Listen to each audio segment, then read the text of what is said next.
we're really built for the grown-up steps, the stuff that is coming as it matures. But, it still got us thinking there's a lot of bad advice out there, right? Or there's a lot of out of context advice that if you do it wrong becomes bad. Mm-hmm. And we're going to spend some time today unpacking some of those pieces of information. I don't know some of this bad advice that sounds good, but it's really, it's handle with care. Yeah. Because it may not be good at all.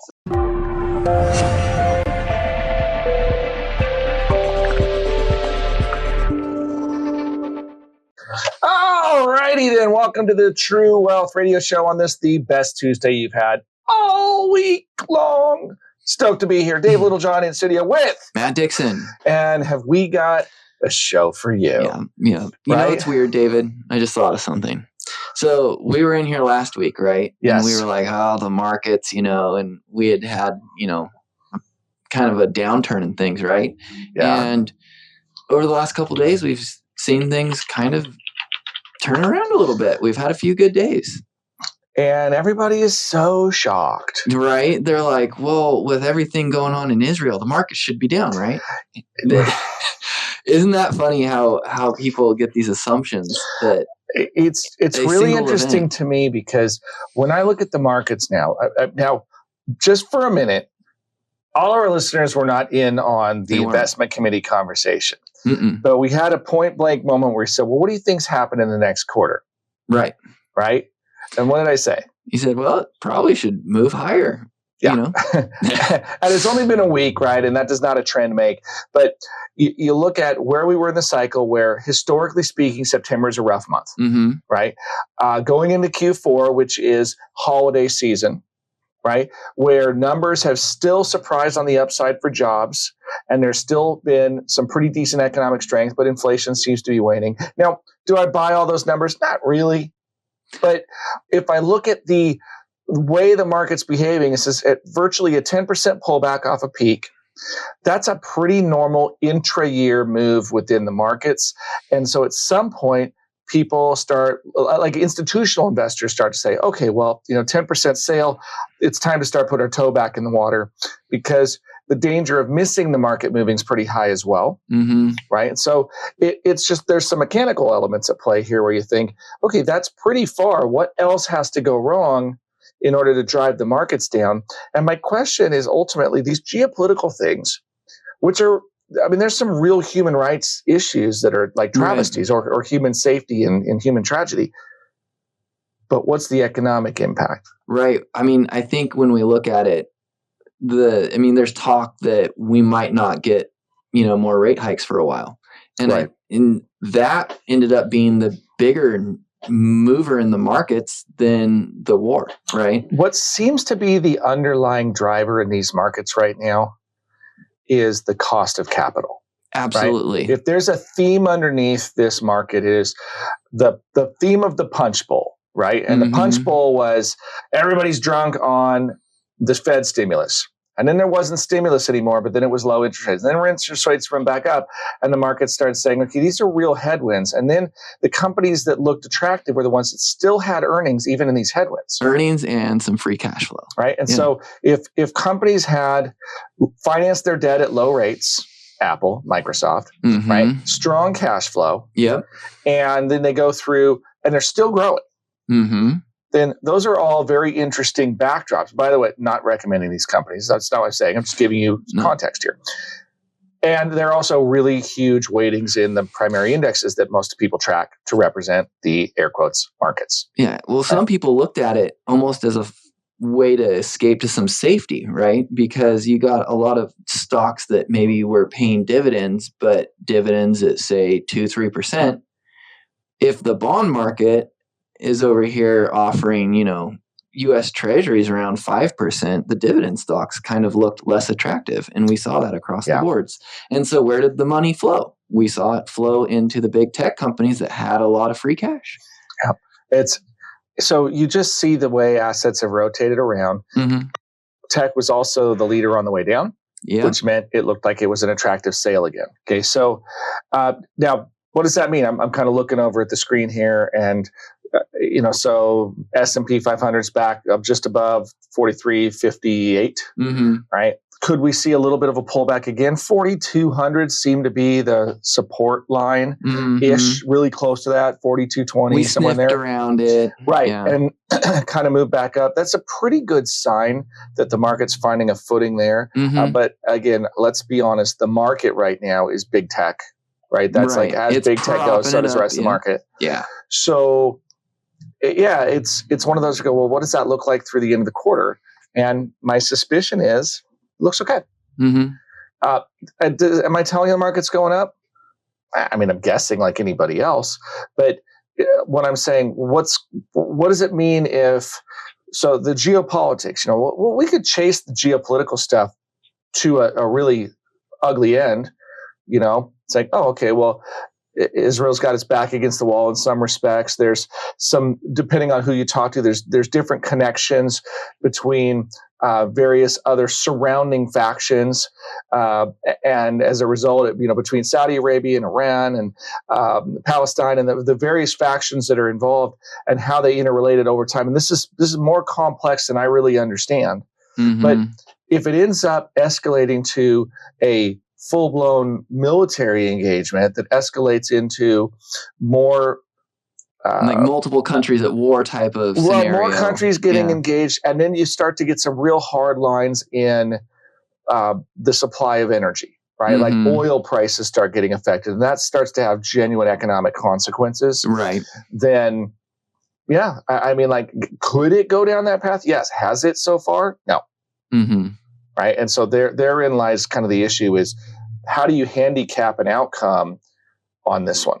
And it's tricky, but the markets have seemed to kind of say, well, it's not necessarily going to affect the market leaders all that much, right? AI is going to still continue to expand with or without the war, provided that war does not start blowing up the manufacturing facilities of AI, right? Yeah. And I say manufacturing facilities for the computers that do AI. Which, boy, talk about, there's a subject at some point for a different show. The new computer technology and how that's evolving. I got to learn more about this. Quantum computing is just fascinating. Right? I mean, the quantum entanglement, this stuff is, we're getting pretty ethereal here in terms of how that operates. And we are above my pay grade, but it is fascinating to see the type of extraordinary processing power. Wouldn't it be fun to bring someone in on the show live that has a really in-depth knowledge of that space and could explain it to me like a toddler? That would be something. That'd be pretty cool. I'm just kind of learning about the concepts of, quantum entanglement's a fascinating theory. You know much about that? No, I really don't. I'll radically oversimplify this because it's all I could latch onto. But it's the idea that electrons or other microparticles, atomic particles, are connected to each other, and the distance in between them doesn't seem to matter. So you could have a particle sent to the other side of the universe, and they're still related to each other. And so if one of them changes behavior, the other one changes at the same time, regardless of distance in between. And that link in the quantum environment is somehow being leveraged to manage much higher order computer processing power. Really? The way it was sort of described to me, and I don't understand this, so it just makes me sound all, out of touch, is that it's some of the processing power of these computers exists outside of time as we understand it. They're more capable than we can actually because the processes are happening in a quantum environment where they're not constrained by the same rules of time and space that we're used to utilizing. Interesting. Yes, it is truly fascinating. And the type of processing power is staggering. Things that would have taken current generation computers, 1,000 years to crunch on can be done in minutes. So it's like supercomputing at a level that's not, it's hard to fathom. So at any rate, I still need to learn more. It's an opportunity because I'll tell you what, one of my things that I think would be fun is, and I'm sort of shopping around for this a little bit, to start bringing more guests in on program. We've also, thought about, do we open the phone lines back up and take calls and that kind of thing? And we could, right? I mean, if that's something that you are interested in, send us an email to info@littlejohnfs.com and let us know. It's like, we take phone-ins, or you always send questions and we can answer them on the radio. That happens too. So, but anyway, today's program isn't about quantum computing or Middle Eastern conflict. What is it about, David? It started kind of funny. Matt and I were talking about this, and I said, we got to do a show about bad financial advice that sounded good at the time. I bet you there's someone listening that's like, it's like raising their hand in the background. I got trapped at some point. It was born out of original discussion of, hey, maybe we should revisit some of the Dave Ramsey stuff we've talked about before. If you don't know Dave Ramsey, that's okay. But Dave Ramsey has a very formulaic process for helping folks to stabilize if they are in debt and sort of outspending their means. Mm-hmm. And so it's really regimented. For the person that's in trouble and needs those baby steps. Well, and they're literally called baby steps, right? Mm-hmm. And the show was like, well, should we talk about why it works? And then we kind of got off the rails going like, well, the temptation sometimes, and this is just because when you're in the field of finance, you see this happen is, well, some folks, why do they need the baby steps? Because they put themselves in that spot, right? That's and it's a nice way of saying it. They're really behind the power curve and making a lot of bad decisions, and they're compounding them. Yeah. And so what the baby steps does is it stops the bleeding. And it does so in a way that you can follow through because it's designed to get you psychological wins so that you see progress fast. Right. But our business isn't really geared towards helping the person in that moment where they need the baby steps. It's just not how we're structured. No, we're really built for the grown-up steps, the stuff that is coming as it matures. But, it still got us thinking there's a lot of bad advice out there, right? Or there's a lot of out of context advice that if you do it wrong becomes bad. Mm-hmm. And we're going to spend some time today unpacking some of those pieces of information. I don't know some of this bad advice that sounds good, but it's really, it's handle with care. Yeah. Because it may not be good at all. David, I'm going to throw something out there, and just a broad topic, and I want you to. So I'm giving bad advice? No. We're going to identify maybe advice around this that you've heard that sounds good, but it wasn't. Yeah. Okay. So David, I'm going to sell you an annuity, and it's going to be awesome. Okay, perfect. Yeah, it's like, and that's all you need to know. There's your sales and pitch. Go. Okay, here's the thing about annuities. They tend to be sold on fear. Mm-hmm. Okay, and they tend to be sold. Now, are annuities inherently evil? No. Virtually every financial instrument that I've ever seen, it can serve a purpose in one way or another. It can. Where you run into issues is some of them are designed to be, I think, just too expensive. Well, and you always kind of got to be leery if the person that's giving you the advice is getting some type of financial incentive from recommending it, right? Yeah, there's definitely that component.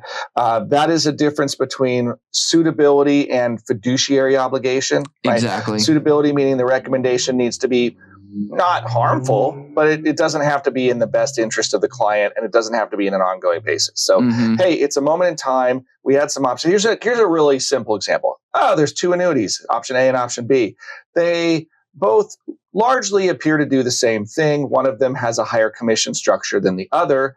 So the representative sells the higher commission product. Mm-hmm. Okay.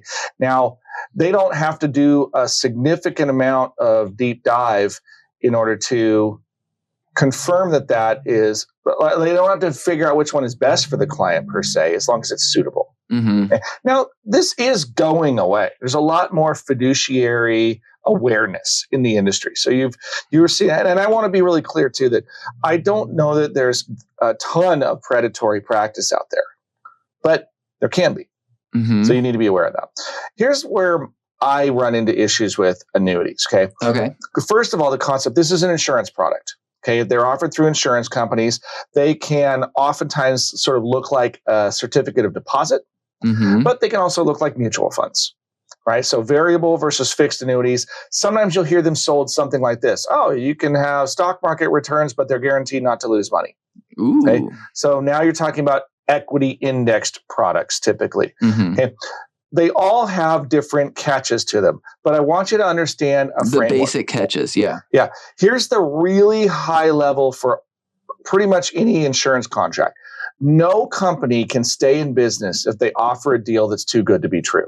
Right. And so when we are touching on that subject of bad financial advice that sounded good, the person selling you the annuity might say to you, hey, you can invest this money and we guarantee that you're going to get 4% over, annualized over the next 15 years. Right. And it might sound good at the time, but what is one of the gotchas that might be involved in that contract? So in this case, it sounds a lot like a fixed annuity, meaning it's going to walk and talk like a CD. Here's the problem is if this is not in a retirement plan environment, so some kind of tax deferred environment, that 4% is going to be a pre-tax return. And then if you ever want to take the money out, it's going to end up affected by your tax rate because that tax deferral in an insurance product is only going to protect you while you're in an insurance product. If you ever take a distribution out, it's going to be taxed as ordinary income. Keep in mind, ordinary income tax rates are typically higher than long-term capital gains tax rates. Ooh. Okay. So what you're doing is you're taking something and putting it into a tax wrapper and changing the type of tax it's exposed to. Okay. And they often have internal operating costs. Now, fixed annuities are much more predictable. Yes, they have operating costs, but they also have a stated rate of return. But you have to understand that that's a gross rate of return, typically not a net after tax return. One of the things that would kind of spook me in this situation would be, what if I want my money, right? Oftentimes with an annuity contract, if you want your money early before the stated date, you're going to have to pay something called a surrender fee. Right. Where, okay, I put $100,000 in and I planned on having it invested for 15 years, but something happened in my life and now I want that money out. It's been 3 years and I have to pay, a 6-7% penalty to pull the money out. And it could be 6-7%. It could be very, very expensive. Right. So now I'm out, $7,000. Yeah. I often call this golden handcuffs. That's a beautiful example. You're putting on a pair of golden handcuffs. And the other thing is, once you get into an insurance product, then in order to get the money back out of the insurance product, if it's not in another tax deferral wrapper, meaning it's not in like a retirement plan, then that transition back out is a taxable event. So you got dinged twice. Well, you don't get dinged twice. Well, this is an important concept for our listeners, right? The IRS doesn't make you pay tax twice. No, what they do is between the penalty and the tax, now you're getting dinged twice. Well, you're getting dinged in that respect, but I guess I'm thinking you're not getting taxed twice. No. Right?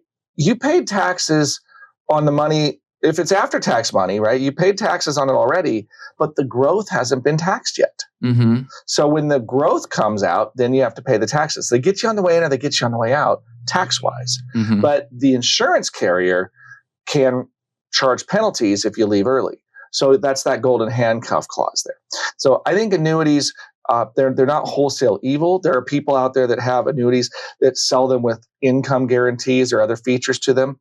Again, I'm going to refer back to the idea that if one really breaks apart the expenses, right, what you're paying for in that circumstance, in my opinion, is the ability to say a third party is going to carry the risk of the investments now. Okay, so you're saying, I don't want to be responsible for managing my own risks. I will pay somebody else to do it, and I'm in an acceptable cost. Right. But I think what people are oftentimes they misunderstand is the design of those products is designed to limit the risk of the insurance company as well. Yeah. And so it's much harder to achieve high rates of return because imagine an insurance company saying, well, we're going to guarantee you a bunch of money, but we're also going to let you have all the upside in the contract. But if the contract's upside down, we have risk exposure, meaning if the contract falls in value because the stock market goes down and your mutual funds drop, and we have to guarantee that we can keep paying you an income, they have a lot of risk exposure. So they have to be very careful about how they charge for these guarantees. And so my experience, and I've been tracking these for over 10 years, different types of contracts. And I say that cautiously, meaning I've seen these for over, I can't tell you like I watched this last contract for 10 years. I've just seen many developments and iterations of these types of contracts over the last 10, 15 years. There's a reason that their buildings are really big, right? Well, it's just insurance is very predictable about they're using their actuarial processes in order to make sure that they are going to end up winning more than they lose. Well, to make sure that they're just not going to lose, right? Yeah. That's by design. And insurance companies they're very savvy about this. So they're not going to create a product that guarantees you unlimited upside and no downside. They are going to create a product that's going to keep you within the guardrails. And they're going to make a little bit of money on top. Right. And so, yeah, that to me is, it sounded good at the time. And then afterwards, I can't tell you how many customers that we've had that have come to us where they had a product like this and we've had to look at it. And then we've seen, oh, you've owned this 7-8 years and the actual internal rate of return was very negligible. Right. And it became a frustration of, well, why did I get this thing? And it's, well, it sounded good at the time. You know, in just full truth and transparency, I mean, yeah, I've been doing this a little over 2 years now. I've never had someone walk through the door and be happy with their annuity contract. Yeah. Yeah. I mean, and that may have to do with the business that we are in. Sure. And right? I don't see it all the time, right? Yeah. And there's not been a huge volume of them, but anyone that I've seen that has one has frankly been disappointed. I will still say they have very specific roles. You know, right? They could play, you know, an important role. No, they absolutely play a role. Like for someone who is really, really bad with their money and they're going to blow through it all and they need to preserve it. Maybe I think of it less like that. That to me is that's like, Matt, don't project your hate on annuities. Hey, I'm allowed to. Okay, I'm just going for it today. It's like I'm laughing at it a little because no, I mean, so here's a real life case. Okay, we had an advanced design product one time where yes, it's going to sound crazy, but we intentionally purchased universal life insurance. And we used a fixed immediate annuity to pay the premiums because it was funded with a borrowed, like with a lending structure, right? So lending structure funds the policy. You can't put all the money into the life insurance all at once, or you create what's called a modified endowment contract. Your eyes should be rolling back in your head now because everybody's like, what the heck's he talking about? It doesn't matter, right? You just don't want to put all the money into the insurance all at once. It blows up what you were trying to do. So what you did was you guaranteed the payments in the form of an annuity. So it would make the premium payments for a set number of years to put the life insurance in place. And the whole thing was done with borrowed money as part of exotic estate planning.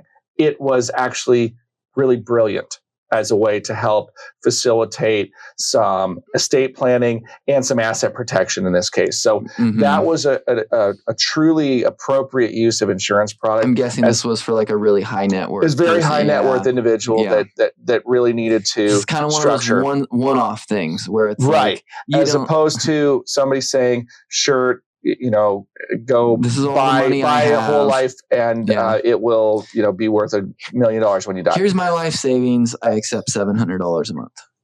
Right.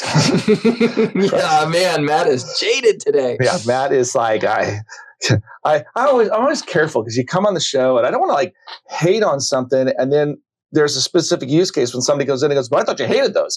It's like, well, largely, I don't like the way they're sold. I'm allowed to hate them because you're over here playing devil's advocate and saying, hey, look, you know, there are some instances. I'm over here trying to manage our liability, and Matt's like, screw it, I hate annuities. It's like whack-a-mole.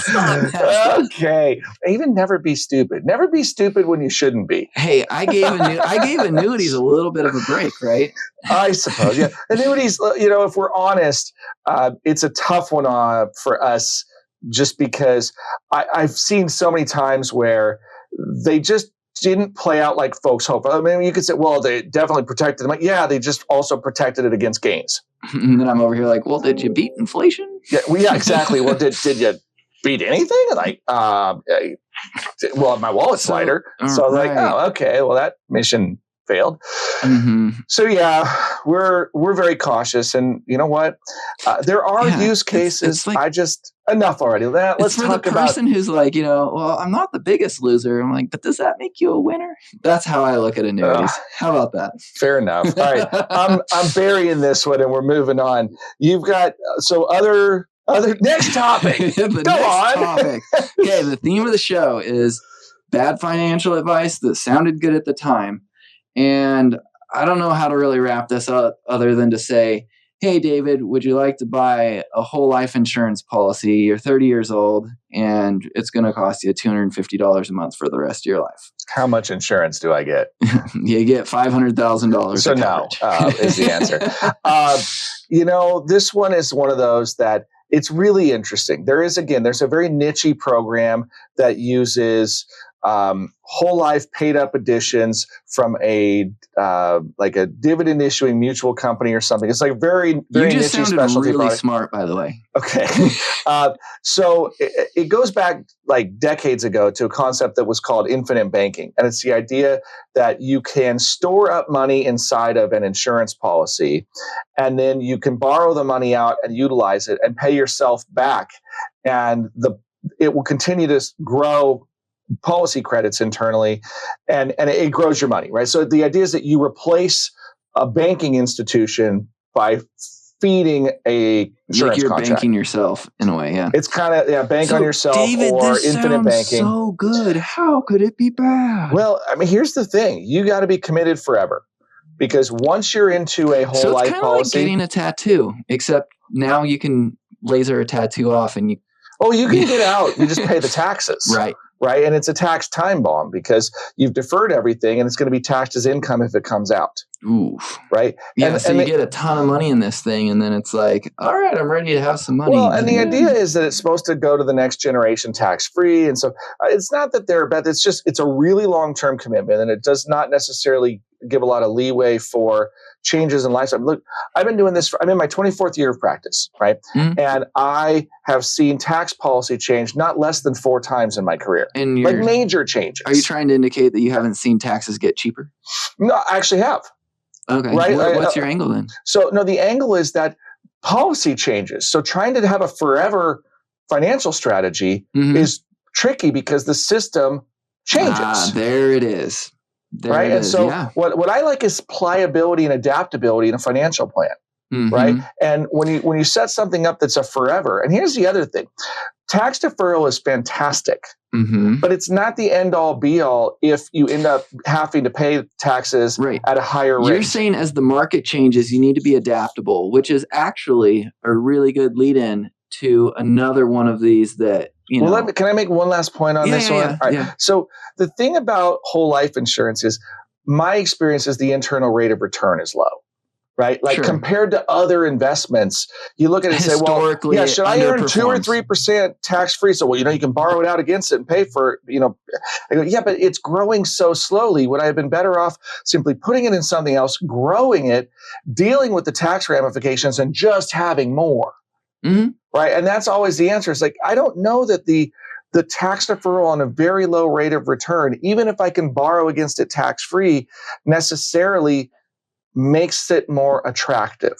And so the numbers have to be very closely scrutinized because, once again, insurance companies do not design these products so that they can financially fail. Okay. And so that's the key to this whole thing. The borrowing against it's really novel, but it's rarely perfect. When you borrow against it, you typically have to pay interest against it as well. You have internally, especially if it's universal life and not just whole life, you have a rising cost of insurance that you're going to have to be able to afford to continue to pay. So your premiums are basically escalating as you age. Your whole life is set earlier, right? But you pay more. So there's just they're not magic. Okay, they're just not magic. Do they have a place? Absolutely. Right? Permanent insurance usually serves 2 things, right? It's for estate liquidity. That's the primary reason that you need permanent insurance, right? Or like you need some kind of generational wealth transfer that you just are looking for, right? So, but that's life insurance. The primary roles are income replacement or estate liquidity. Just keep that in mind. Define estate liquidity and exactly what you mean by that. Estate liquidity, like in the state of Oregon, if you have more than $1 million worth of stuff, they tax you. Right. If you're married, you can double that to $2 million. But if you have more than $2 million worth of stuff, they basically want 10% of your stuff. What if all your stuff's real estate? Yeah. If all you own is real estate and you die with $10 million worth of real estate, you got $8 million of exposure. That's going to be $800,000 in taxes. So that means the heirs are going to have to sell the real estate to pay the tax unless you provide a way to pay it. Right. So you could have $1 million whole life insurance policy where you're just like, you know what, I'm just going to pay this thing every month. And then when I pass, that money is going to then be able to bail out the estate. Right. So not 100% evil. No. Yeah. Like, again, all of these instruments continue to exist because there are real use cases. Exactly. It's just, I've said this before. There are different types of practitioners out there. You find somebody that's more interested in insurance sales than in problem solving, then the old expression is, when the only thing you have is a hammer, everything looks like a nail, right? Mm-hmm. They're going to sell you on insurance because that's what they sell. Right. Okay. And I think that what we need to do is solve people's financial problems, and the instrument that's appropriate is what you use. Mm-hmm. Okay. So I want you to use the right tool in the bag, not the only tool in the bag. Right. There is a time and a place for an annuity. There's a time and a place for whole life insurance. Correct. And we've now waived, we've officially satisfied compliance. Yay. Hey, I did it, David. You did it. I started ruffle feathers and then I smoothed them out. Oh, look at that guy. I love it. I know. But all right. You gave a great segue, right? You talked about how with these whole life insurance policies that you the main thing is you want to be adaptable to a changing market, right? And we've seen that be ever true lately, where bond yields have gone through the roof. People have kind of shuffled up their holdings a little bit because, years past, bonds weren't nearly as attractive as they are today. What do you say to the person, though, whose quote is, just make sure you have stocks and bonds? I just roll with the 60-40 portfolio. It's good enough. Spread it out. I like to point this out. I have this phrase that I use often. I said, beware of the question within the question, right? So you say, hey, a 60-40 portfolio should be fine, right? Yeah. And I would say, well, 60-40 of what? First of all, but it's stocks to bonds, right? Yeah. And we could, of course, parse that down to, well, which stocks and which bonds. But I think underneath all of this is this other question of, why was a 60-40 portfolio kind of the target, like the icon that everyone why did that ever come up in the first place? And it has to do with concepts in portfolio construction that we've really been working with since the 1950s, right? Back in the 1950s, the real sort of OG of portfolio design, as we understand it, using what's known as, ironically, modern portfolio theory that's now 70-something years old, right, was Harry Markowitz. All right, this is the guy that came up with the concept known as mean variance optimization. Okay, very fancy term. But what it really means is, hey, let's look at all these different investments that we own, and let's look at the past performance of upside and downside, and then let's figure out the ideal mix of those investments so that we get the most upside and downside possible without taking any more risk than we need to. Sure. So it was an academic theory, but it's largely played out, and it largely resulted in the more risk you want, the more stocks you own, and the less risk you want, the more bonds you own. Okay? But in reality, what the theory posits is that you want to have different types of assets that do not tightly correlate with each other. Right. You want to have some diversification. But beyond diversification, like Home Depot and Lowe's are diversified, but they're highly correlated. Like they're really similar stores.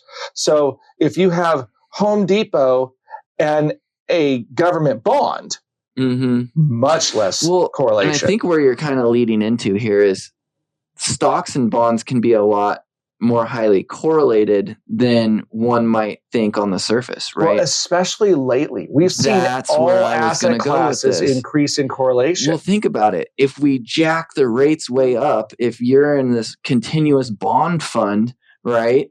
Well, that's going to get really negatively affected if, rates are way higher. No one's going to want your stuff at a really, really low rate that you're currently holding. Yeah. And with that, you see the stocks start to crawl lower. It's like, okay, you're getting dinged on both sides. Now, maybe that's not the case for you because your bonds had a fixed maturity date and it was short term.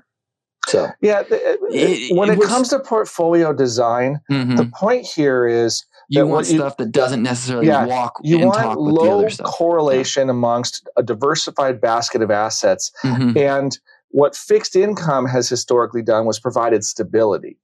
Okay, right. But it doesn't mean that it's zero variability, right? And so with interest rates changing a lot, we've seen a lot of variability recently. And so that has negatively affected the bond side of the portfolio, and the stocks have been equally volatile. And then the problem was, we looked at this the other day and we found something like the top 20 stocks of the S&P 500. Like if you looked at, I think, 2021 and you removed the top 20 stocks out of the S&P 500, I think it was a negative return for the year. It was negative like 12 point something. It was unbelievable to see that. Like, yeah, the whole index could be up 30%, and you take out the top 10 big companies. It was just staggering to see how much of the return was a handful of super mega caps. Yep. Right. So basically, if you did not own the mega cap companies in your strategy, you underperformed. And if you own bonds at the same time, you really underperformed. So those portfolios that were really de-risked and maybe didn't have a lot of the big tech holdings in those portfolios. Yeah, and here's another sad example. Everybody that ran out and bought 2% CDs, today you can get 5. And if you're, maybe you're just now getting out of them and you can roll them over. But yeah, you really locked up. You locked in dollars, but you didn't protect yourself from inflation well. Same thing. That's another thing. We look at mortgage companies, right? The ones that are issuing the loans. I mean, they're hurting. If you issued a 30-year loan at 2-point-something%, you're really wishing you hadn't, because right now it's over 8%. Yeah, the opportunity is pretty significant. The delta between the new and the old. Ooh, I like the way you say that. Delta, sort of a Trump-esque, right? Yeah. Bottom line, buried in that, the question within the question is, hey, I want a diversified portfolio. How do I even go about that? Yeah. And within that is there's a lot of misunderstanding of why, and like, how do you actually design that? We didn't even touch the surface on alternatives, right? There's so many different ways to go about it. And so, ultimately the using the tools that we have, mean variance optimization, if that's really what we're going to use, this modern portfolio theory concept. There's people that are sort of starting to drift away from that as an idea, although not far. I mean, it's still a core tenet in investment management. But you look at that and you realize, okay, but if we have high correlation across asset classes, then we didn't historically have that. Then we need to come up with new ways to create lower correlation. And so we've seen the sort of introduction now over the last 10 years, it's gained in popularity, but factor-based investing, as opposed to the more traditional market cap. Well, cap is a factor, but like factor-based is getting more specific and granular. You're seeing a whole lot of different ETFs that are created, ways to reintroduce low correlation back into the strategy. So it's not as simple as, sure, just give me the old 60-40. It just takes more art to it now. And we have like 4 minutes left to try to jam out the rest. We've done like 3 so far. Yeah, and we got 6 more to go. Okay. So you got to be on your toes, David. So this is rapid fire. Hey, David, I got some advice for you. Buy as much house as you can afford. Okay, this is just false, and that's easy. This really is advice that came from like the 1970s and 80s crowd, where real estate just went up and up and up and up and up. And we've definitely seen 2008 proves real estate can go down too. So buy the amount of house that you should afford, not as much as you can afford. Hey, David, your kids all want to be doctors. You've got 3 kids. College is expensive, so quit putting money in your retirement account and save for your kids' college fund. Okay, it's a terrible idea. Put your own mask on first, then put the mask on for your kids. If you do not, you can't borrow for retirement, but you can borrow for education. And if they're going to be doctors, they should be able to afford to pay it back. Remember, education is an investment in yourself. David, real estate never goes down. So your goal should just to invest in real estate. It never goes down. Okay, refer to the previous question about like buy as much house as you can afford. Yeah. Real estate is an asset class that has risks like everything else. So don't forget 2008. Yeah, and don't forget 2008. Okay, David, believe in Dave Ramsey's quote here: "Never use a credit card; it's evil." Okay, this to me, credit cards are a lot like guns. The problem is not the instrument; the problem is the user. Okay. The credit card in and of itself is not inherently evil. If you pay your credit card off every month, then in full, then you will not pay interest. And keep in mind that credit cards have better consumer protection in the event that the card is compromised. So it's not that it's evil, but you can make a clown out of yourself if you don't use it properly. So tread carefully. And if you cannot trust yourself, don't get a credit card. Hey, I trust myself. And guess what? I pay it in full every month and I get a ton of points and a lot of free money to spend on Amazon. So it works well for me. But there you go. If you got a spending problem, maybe not for you. Follow your passion, David, whatever that is, and go into business and just follow your dreams. Okay.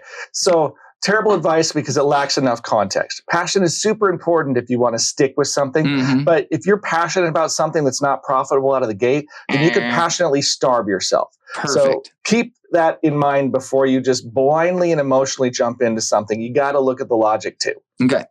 Hey, David, you should invest in this. It's making money, and it truly is. It's making money. So that means it's a good investment.